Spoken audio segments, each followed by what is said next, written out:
additional agents assigned in various locations, as well as 2 members of the Behavioral Analysis Unit. The Idaho State Police has 20 investigators, a public information team, a forensic services and crime scene team, and 15 uniformed troopers who have been valuable in helping provide community patrols and safety patrols. We very much appreciate their support. This is our highest priority. It will remain our highest priority. We owe that to the families. At this time, I would like to introduce Colonel Kedrick Wills from the Idaho State Police.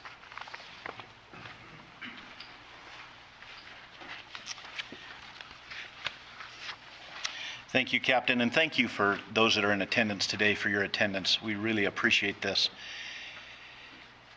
What has affected Moscow and the community here has affected all of us as Idahoans. We have a way in Idaho that the communities come together in tough times, and this is one of those tough times. Leads from the community are important, and as the captain spoke, no tip is too small, and we would urge anybody that has any information whatsoever to please provide that to help us solve this case. The lead agency of this case is Moscow Police Department with Chief Fry and his dedicated team of professionals, and the Idaho State Police's role is to support them and their good work here. There is an awful lot of efforts going on behind the scenes, and I'll explain why it's behind the scenes in just a moment. But what can't be seen isn't always known of what we do in law enforcement, and I'd like to explain that in just a moment. But the Idaho State Police and the FBI continue to provide resources to this investigation. I would like to speak for just a moment, if I could, not about this specific case, but rather an overview of how cases are investigated, so that maybe it'll give some sense of the why of the timeline here. We understand you want answers. We want answers too. But these take time, and if I could explain just a minute about the process here of what we go through just generally in investigations. So we use in advanced investigative techniques and crime scene processing. So what happens when a call comes in, the original officers, the first officers that respond to a scene, and then once that they've got their work there and determined that they need some additional investigative assistance, then they call investigators to come and help process that scene. And oftentimes it requires a forensics team to help process that scene. And when I say process the scene, what we're looking for is we're looking for any evidence that may help us to be able to find the people or person responsible for what we're seeing.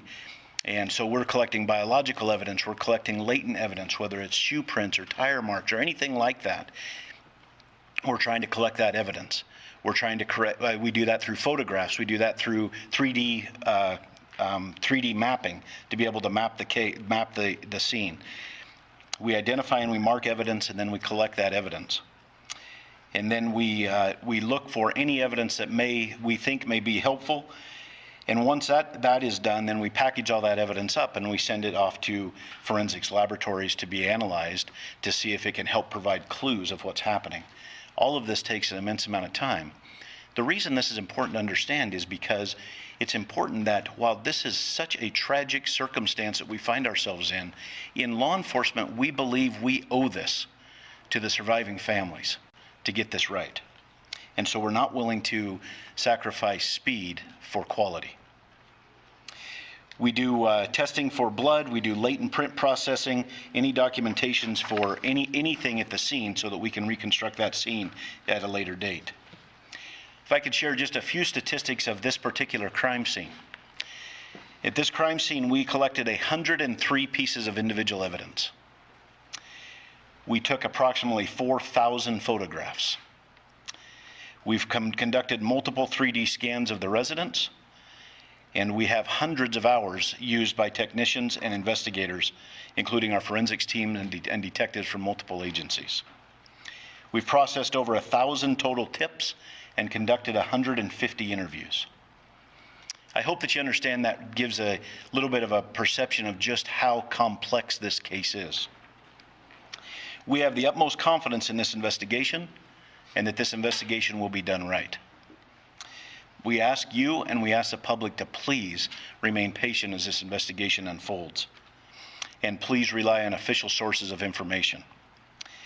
We really appreciate the media's assistance. We know you have a job to do. We know that you're professionals and you do it to the best of your ability. And we're thankful that you're here, because without you, we could not get the correct information to the community that could help us solve this. So I can't overemphasize how much I appreciate and we appreciate in law enforcement your willingness to do this. What you are doing matters. And it matters in what we are committed to doing, and that is the best way we can think of to honor these victims and their families is to conduct this investigation correctly. Finally, I'd like to share that I've been in regular contact with Idaho's Governor Brad Little throughout this investigation. Governor Little is making available up to $1 million for expenses related to this ongoing investigation. As you heard, the resources that are here in Moscow and throughout with this investigation, you can see that those expenses would add up quickly. Like all Idahoans, Governor Little is deeply saddened by the loss of these 4 bright and promising young lives. And he's making sure the state of Idaho provides all of the resources possible to ensure that the person or persons responsible for this are brought to justice. And now I'd like to turn the time over to the University of Idaho President, Scott Green.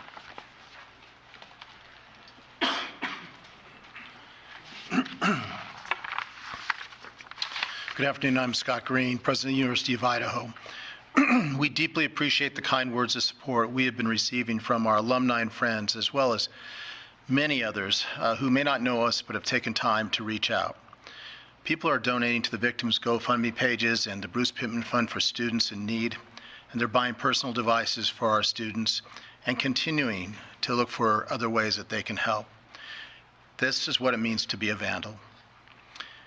In the last 24 hours, we have sent updated communications to our students, employees, parents, and alumni. And in those communications, we discuss campus security, services available to our students and employees, our plans for both remote and live instruction to close the semester, and our plans for a candlelight vigil on November 30. All of this is available on our website. We all want swift justice and continue to work with law enforcement to aid them in any way helpful to their investigation.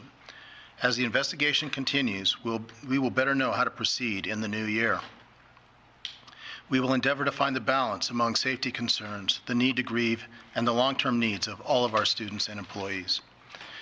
Through everything we do, we will keep Kaylee, Madison, Xana, and Ethan, as well as their families and friends, in our thoughts and our prayers. Thank you. I'm sorry, I need to introduce Deputy City Supervisor Tyler Palmer. Tyler, sorry.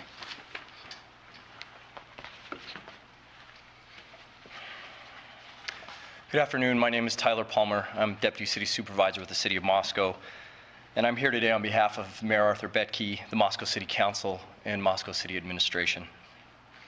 The loss of Kaylee, Madison, Xana, and Ethan has sent an overwhelming, palpable wave of grief, confusion, sorrow, and anger through our peaceful community. Mayor Betke, with the support of our City Council, has instructed staff to marshal all necessary resources for our law enforcement professionals as they diligently work to assure the safety of every member of this community and find the person or people responsible for this. The outpouring of support, kindness, and genuine empathy locally and even globally has been a humbling reminder that those who want to help far outnumber those who want to hurt. And we take some solace in that. To all of you who've reached out, sent letters and cards, provided food for those working around the clock on this investigation, and offered other resources, we thank you sincerely. These continued acts of charity and humanity remind us why we live in this tight-knit, caring community.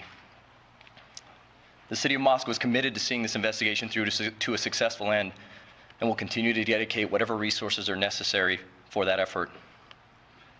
We are thankful for the immense support from the University of Idaho, Lake County, Governor Little and his office, the Idaho State Police, and the Federal Bureau of Investigation. Moscow is my home.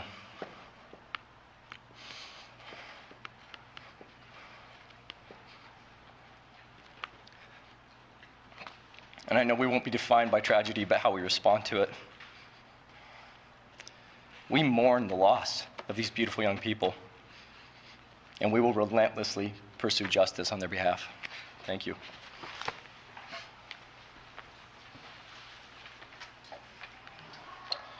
So we would like to open it up to any questions, but I would like to ask if there's an Argonaut reporter here that would like to ask. And then second after that, an Evergreen reporter, if there's one in the room. So let's start with the Argonaut, please.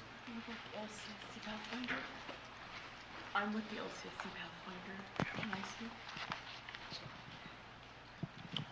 speak? James Torman Aldrich with the Argonaut. I have two questions, if that's all right. Firstly being what the police presence is going to look like after Thanksgiving break and how long that's going to last. So I'll go ahead and answer. The police presence is going to be very heavy after the break. We have Idaho State Patrol that will also still be in the area, and you'll see a high impact of patrol officers and troopers, as well as Latah County Sheriff's Department personnel in the area. And then secondly, will there be any possibility of the release of the 911 phone call, even in transcript form? Not at this time. That's part of our investigation.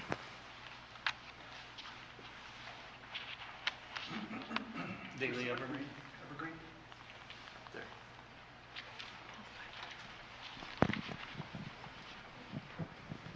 Frankie Beer, the Daily Evergreen.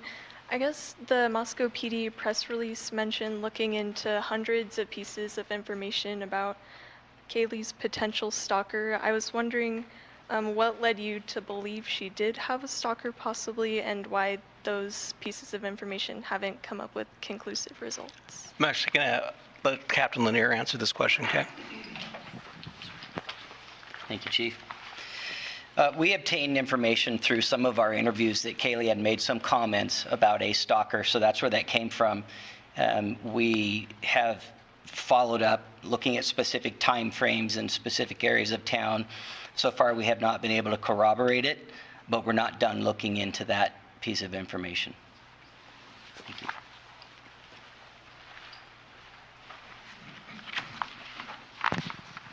Dan Springer, Fox News. If I can get Captain Lanier.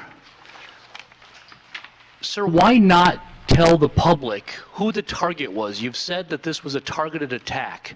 Why not tell the public who was targeted? If it was multiple people, it would go a long ways to telling the public what you're looking for and who you're looking for, the type of person you're looking for. Why not do that to alleviate some of the fears out there in the community? Well, first and foremost, we have the integrity of the investigation to preserve.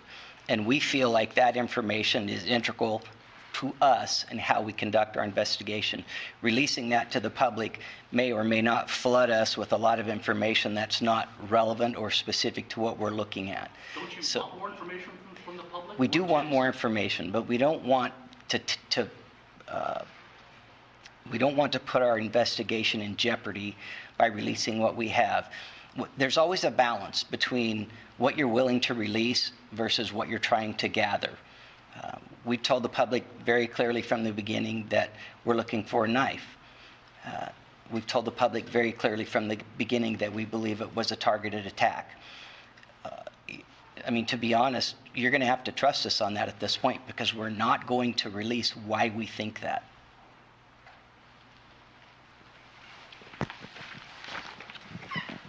Lauren Patterson, Northwest Public Broadcasting. I see that the FBI set up a special web page just to collect digital information. I'm also curious if any of the investigators can speak to this.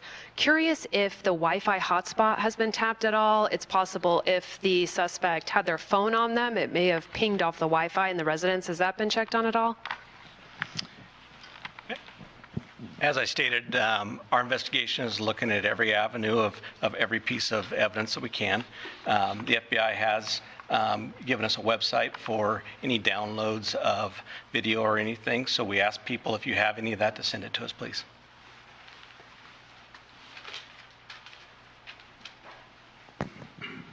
Thank you. Natasha Chen, CNN. I have a couple of questions here. One, in many homicide cases, the first hours, the first days are so incredibly crucial. Now that we're moving into a window that's further and further away from the incident, does that concern you about the ability to arrest a suspect, or do you have information that you simply can't share with us that makes you confident that you're close to solving this? I'm going to have the colonel step up and address that, please. Well, thank you for the question, and I would like to address it a little more globally than specifically. A little more globally here. Yes, as time goes on, I mean, we're time past the initial calls for service and the initial crime. However, we also, as time goes on, are able to process the forensics evidence, any forensics evidence that we may have collected, and so that helps us. And we're also able to process the tips that continue to come in, which may help us.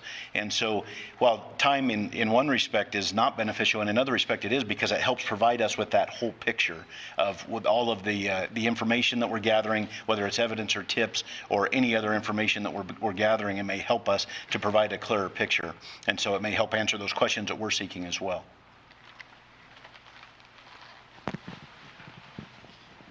Hi, Angela Palermo, Idaho Statesman. I was wondering if there's any evidence that suggests the attacker visited the first floor where the 2 surviving roommates were? That information will not be released at this time. It's part of our investigation. And as we stated earlier, there's many things that are involved in an investigation that we will release and things we won't.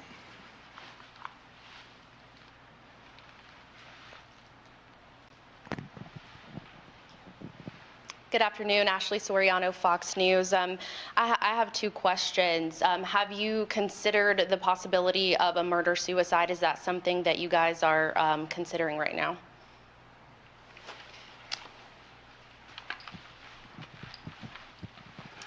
That question has been asked previously, not at a press conference. It's certainly something that we looked at in the early part of the investigation. It is not something that we're looking at this time. And I know some of the investigators' vehicles and police vehicles are coming in and out of the driveway. Do you think that potentially could disturb any tire marks or other evidence?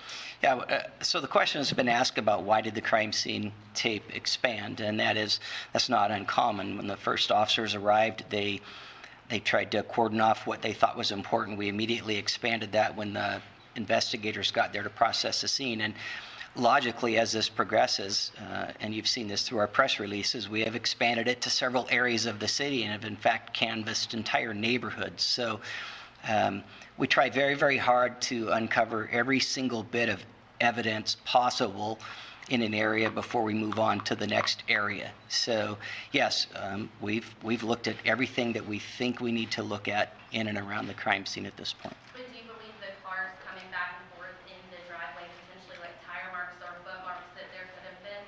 Well, it's a gravel parking area, so it would be hard to say that.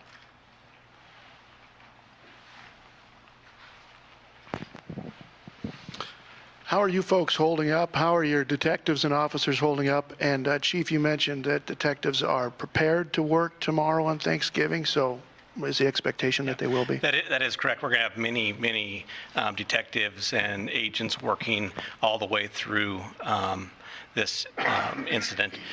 Our people are dedicated. Our people care about this community. Our people want to ensure the community that we're here to bring safety and we're here to get a resolve on this. So we will continue to push through. We'll give people time off as they need it, and we will continue to take care of them. But we're gonna keep pushing on this until we come to a conclusion. Chris Mitchell, KLEW. Is there any plans to increase security for the Apple Cup on Friday?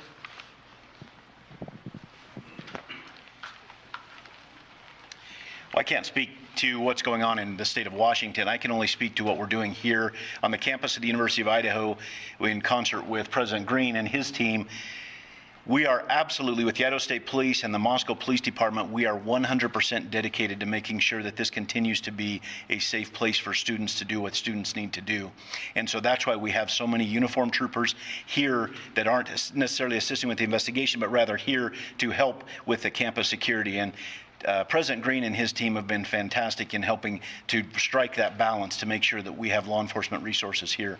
So while I can't speak what's going on anywhere else, I can tell you at the University of Idaho we have a lot of state troopers, a severe increase of state troopers and Moscow police officers here, both on campus as well as throughout the community.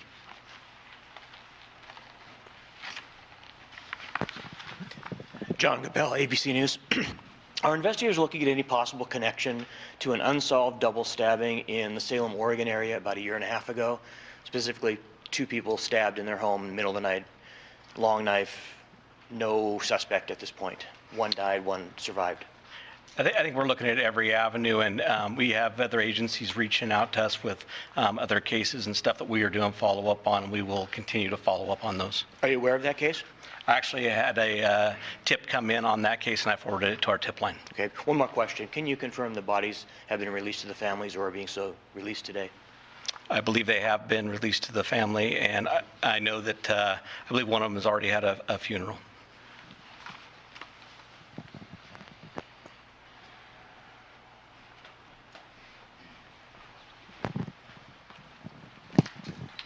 Destiny Martin with the LCSC Pathfinder. Can you lend any insights into the possibility that the murder weapon is linked to the ROTC program? And also you mentioned that the analysis unit is here. Will we be able to hear anything from them about a working profile they possibly have? And on that note, have you guys ruled out the possibility that the killer might be a female? So we look at every avenue. We're looking at every group of people. Like I said early in our first press conference, we're not going to let any stone go unturned. I believe, can you just clarify your second portion of that question? Oh, the BAU, sorry. Yes, I would like to know if the BAU has a working profile, because, you know, you look at victimology. Sure. Are you able to tell us who was killed first on the time of death, so that we may understand, like, who was, if it was a targeted attack, it would make the most sense if they killed one of the roommates first, and then maybe the other 2, you know, I'm not, sure. This is not speculation, I'm getting off topic. My question is are you guys looking at a working profile? Have they come up with anything new regarding the motive or intentions of the killer or killers? The BAU unit is working diligently to do what they do. Will that be provided? I'm sure that may be provided once the conclusion of this case comes together. But they are continually taking in information and reading reports and gathering information for that. Good afternoon, Chief. Amanda Rowley with CREM 2. Seeing some speculation with some of the cars being searched this past week. Wondering if you can squash some of the rumors and that speculation. Is there anything you can share specifically on the white car out front, and then a follow-up for the university after? So I'll have Captain Lanier go ahead and come up with that. Thank you. Well, we have looked at a lot of different vehicles. I'm assuming you're referring to the vehicles that were in the parking lot at the time. Yeah, so some of those vehicles belonged to the victims, and some belonged to other people in the house. And so for us, that's part of the crime scene. As I mentioned earlier, the crime scene was expanded out through the parking lot, so we wanted to make sure that we looked at those prior to releasing the crime scene. It was part of the initial investigation that night. Thank you.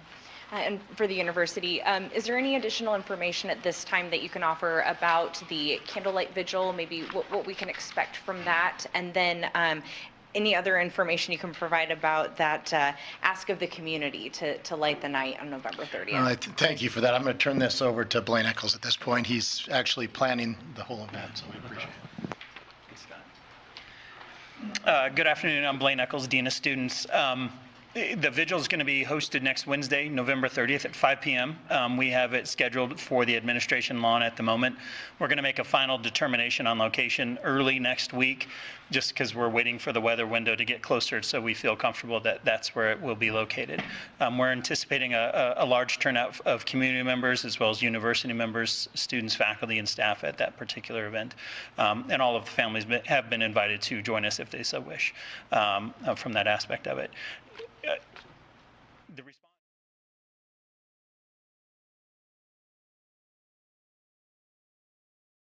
family members. The Light the Night event that you're talking about, while I don't have a lot of details on that, is set to coincide at the same time, just so that people that can't be here in person as part of the vigil are going to be able to participate remotely as well. The vigil will be live streamed, and it's safe to say that the Vandal family is going to unite and come together to support the families in the darkest moments of their life, quite frankly. So I'm going to go ahead and take 2 more questions, Kay. Jordan Smith, KXLY. At this point in time, do investigators know which entrance the suspect used to enter the residence, if this was someone who might have known the door code at the front or maybe used the back door? Once again, that's part of our investigation. We're not going to release that information this time. Thank you.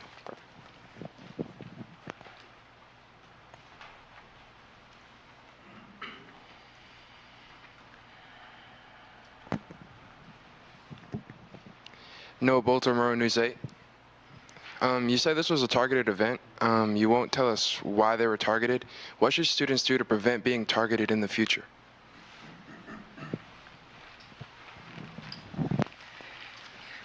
Well, that's a great question, especially in light of what just happened. If you would have asked us 9 days ago, we would have had probably a different answer. Moscow's always been a very safe community. In light of this, and maybe we should always look at it this way, vigilance, always traveling in pairs, knowing where you're going, telling someone when you arrive, and just that kind of general awareness. Maybe we should, as a community, have always been doing that. You know, in some ways, this took our innocence. I would tell students that you need to stay with a friend. I know that the university staff is looking at different options to increase some of the safety on campus and providing certain options to students. So, yeah, going forward, there's a lot of things that maybe we wish we would have done before, but we need to start doing now. So I'm going to go ahead and close, but what we do want to let our community know that we do care. We do want to provide a safe environment. We will continue to work hard, and we'll continue to do everything we can. We want people to be vigilant. We want people to report anything suspicious to us and let us get there and handle it. But we are here to provide that safety. So I want to thank you today for coming, and I appreciate your questions. Thank you.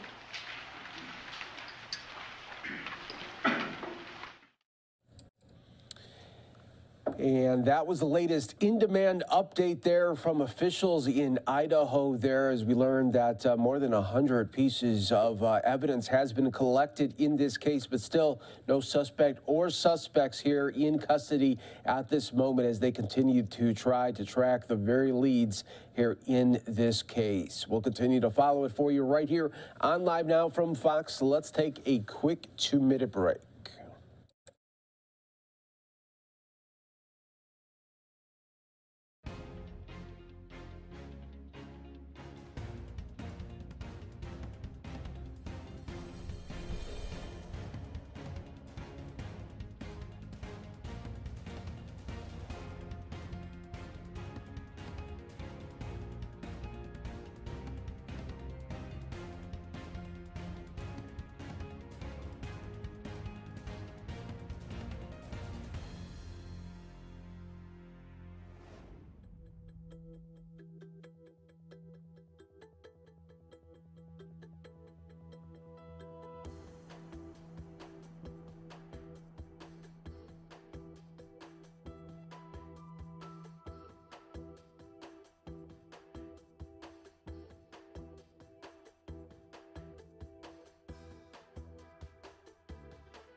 Welcome back, everyone, here to Live Now from Fox. We appreciate you joining us here, as always, getting the latest mugshot from the alleged shooter facing possible hate crime charges in the deadly shooting of 5 people at a Colorado Springs gay nightclub, which was ordered held without bail in an initial court appearance today. His name is Anderson Lee Aldrich, 22. Could be seen slumped over his chair with injuries visible, and you could see it right there as he was making his first court appearance there. And this has obviously been in national news, and of course, bringing you always the very latest right here on Live Now from Fox, as we always do with this. The suspect was beaten into submission by patrons during Saturday night's shooting at Club Q and released from the hospital just yesterday. The motive in the shooting was still under investigation, but authorities said he faces possible murder and hate crime charges. And now for the very latest here, let's continue to give updates here with this latest update. The person accused of killing 5 people and injuring more than a dozen others at a Colorado nightclub made their first court appearance on Wednesday. Anderson Lee Aldrich appeared via video from the El Paso County Jail after being released from the hospital. According to defense lawyers, Aldrich is non-binary. The 22-year-old faces possible murder and hate crime charges. They're being held without bond. All available potential charges we will be reviewing and make the appropriate filing decisions. I'm looking at evidence of what occurred here. Police say Aldrich entered Club Q Saturday night armed with an AR-style weapon and immediately began shooting. 2 patrons quickly jumped into action and subdued Aldrich until officers arrived. Everybody in there became family. It was a team. As investigators work to determine a motive, new details are emerging about the alleged gunman's past. Last year, Aldrich was arrested after reportedly threatening their mother with a homemade bomb. At the time, authorities found no explosives and the case was never prosecuted. But this Colorado Springs community says more should have been done. And after Saturday's shooting, people say their sense of safety has been shattered. This is a place where I can come with friends and just hang out in a safe place and be who I was and enjoy the company of other members of the LGBTQ community. Police say those who survived the shooting face a very long recovery. I'm Garrett Tenney, Fox News.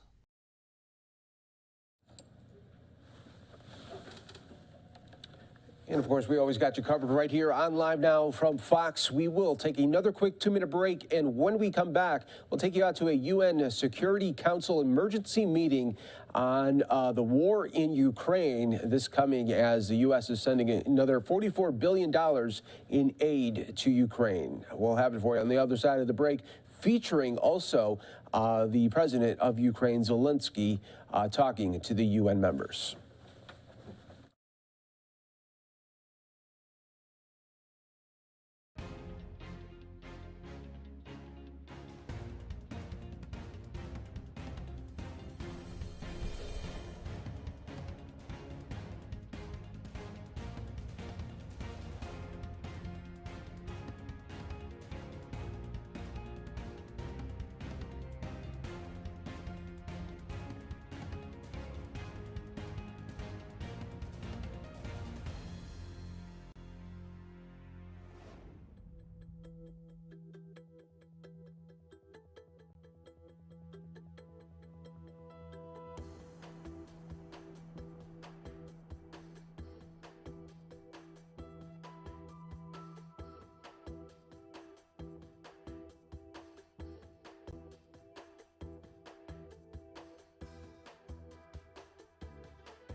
Welcome back, everyone, here to Live Now. Taking you out to a UN Security Council emergency meeting.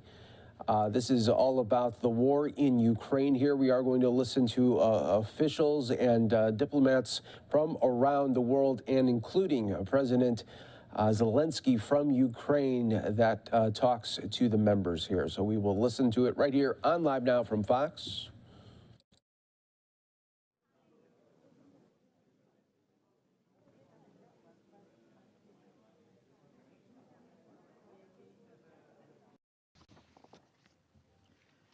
In accordance with Rule 37 of the Council's Provisional Rules of Procedure, I invite the representatives of the Republic of Moldova, Romania, and Ukraine to participate in this meeting. It is so decided. On behalf of the Council, I welcome His Excellency, Mr. Volodymyr Zelensky, President of Ukraine. In accordance with Rule 39 of the Council's Provisional Rules of Procedure, I invite Ms. Rosemary DiCarlo, Under-Secretary General for Political and Peace-Building Affairs, to participate in this meeting. It is so decided. The Security Council will now begin its consideration of Item 2 of the agenda. I now give the floor to Ms. Rosemary DiCarlo. Mr. President, relentless, widespread attacks against civilians in critical infrastructure are continuing across Ukraine with devastating consequences. Overnight, a new wave of missile and drone strikes terrorized the people of Kyiv, Odessa, Lviv, Mykolaiv, Kharkiv, and Zaporizhia. As Ukrainians desperately sought shelter from the bombing, they also had to contend with freezing temperatures. Indeed, these latest attacks renew fears that this winter will be catastrophic for millions of Ukrainians who face the prospect of months of frigid weather with no heating, electricity, water, or other basic utilities. According to initial media reports quoting local authorities, the strikes today killed or injured over 30 civilians as residential buildings were hit in Kyiv, in Chabny, and Vyshhorod towns in the outskirts of the capital. We've also seen reports of an overnight strike on a maternity hospital in the town of Vilnyansk in Zaporizhia region. A 2-day-old baby was reportedly killed in that attack. Even before the latest strikes, Ukrainian officials state that there were practically no large thermal or hydroelectric power plants left intact in Ukraine. Today's barrage is likely to make the situation even worse. Emergency shutdowns were introduced today in all regions of Ukraine, and regions like Lviv, Zaporizhia, Odessa, and Chernihiv were reportedly completely disconnected from electricity. In Kyiv, Darnitska thermal power plant was hit. All of Kyiv region was reportedly deprived of electricity, and the approximately 3 million people of the capital were left without running water.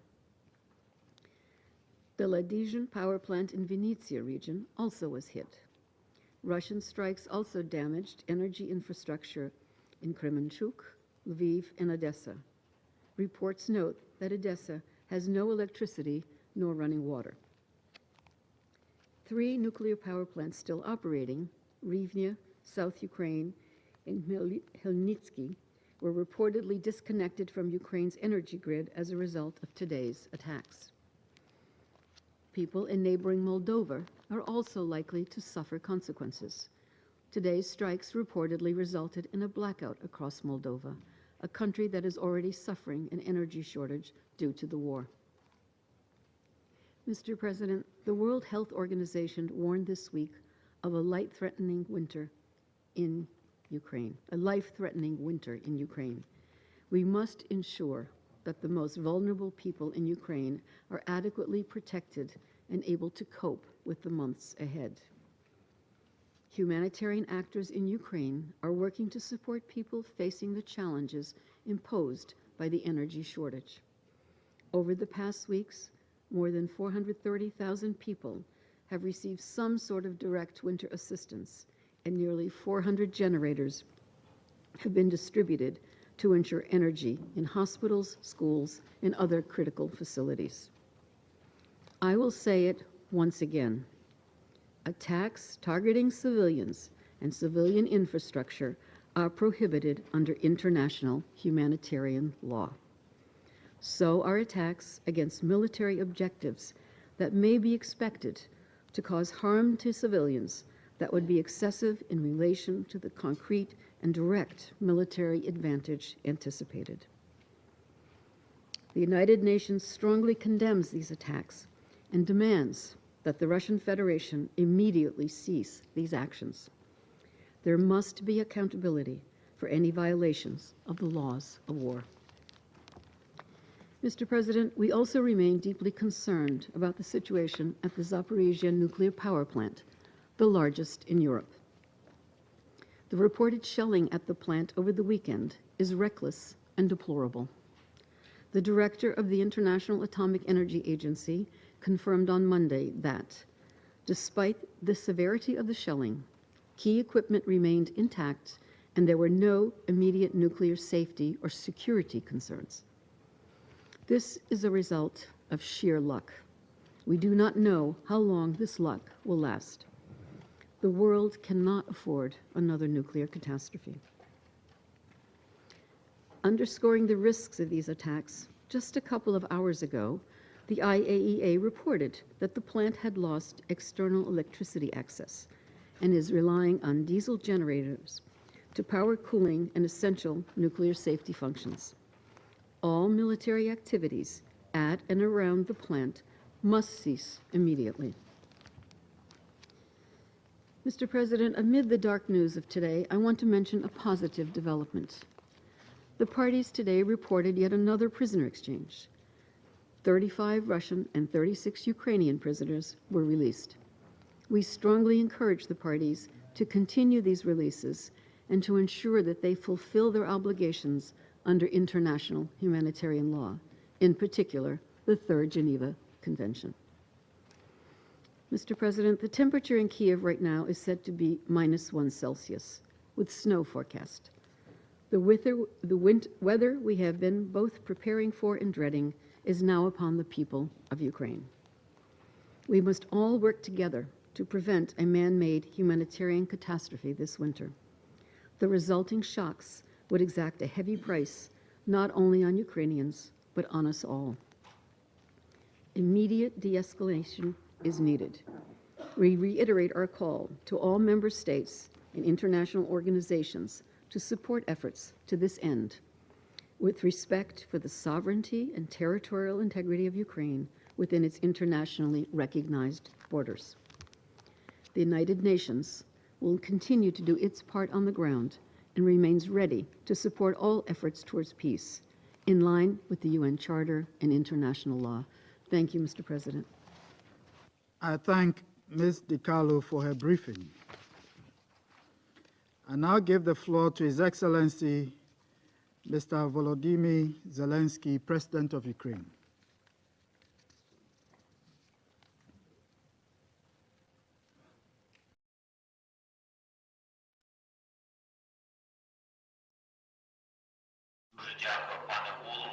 Thank you very much, Mr. Chair. Ladies and gentlemen, we are awaiting a very firm reaction of the world to today's Russian terror, response of our partners, response of our friends, not just observers, but a reaction from all those who really recognize the UN Charter. We're doing everything possible. Ukraine represented a peace formula. The world heard it, 10 items in order to empower the Charter of UN and violated by Russian guarantee security for Ukraine, Europe, and all the peoples of this planet suffering from the consequences of the Russian aggression. In response to our peace formula, Russia is following the items of their formula of terror. The very next day after my presentation of the